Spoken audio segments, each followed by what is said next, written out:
Alright guys, sa mapagpalang araw sa inyong lahat, meron tayong isang reaction video dito kay Rob Trip at isang heat stroke lalo na sa kainitan ng panahon ngayon at symptoms, risks and factors at treatment and prevention. Ayan, panoorin po natin, nakakaramdam ba kayo ng karamihan ng Pilipino ang pag-init ng panahon sa ating bansa? Kaya naman pagpatuloy ang pag-aalala sa mga at mag-ingat upang maiwasan ang pagkakaroon ng heat stroke. At panoorin po natin ang buong detalye guys dito sa Sobrang UNTV. init na ngayong summer season. Kasabay ng pagtaas ng temperatura ay tumataas din ang bilang ng mga taong nakararanas ng heat stroke na itinuturing na pinakamalalang anyo ng sakit tuwing tag-init. Ito ay kung saan na-expose ang katawan sa mataas na temperatura sa matagal na panahon. Hanggang sa mag-overheat ito, kung saan umaabot ang temperatura ng 40 degrees Celsius o higit pa na hindi na kayang mapababa ng katawan.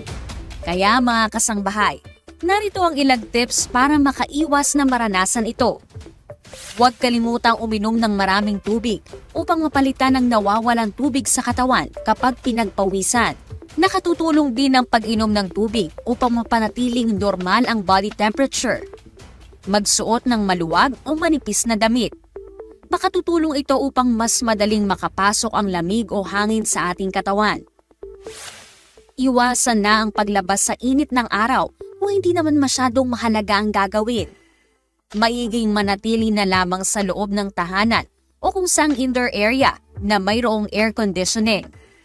Ang pananatili sa malamig na lugar ay makatutulong na mapababa rin ang temperatura ng katawan. At kung hindi naman maiiwasang umalis ng bahay, ikonsidera kung anong oras at temperatura kapag ikaw ay lalabas. Tayahin din kung gaano katagal ang ipamamalagi sa labas. Huwag din kalimutang magdala ng gamit pangprotekta sa init, gaya ng payo o sombrero. Mabuti ring alamin mula sa reliable sources ang senyales at sintomas ng heat stroke at kung paano ito maaagapan.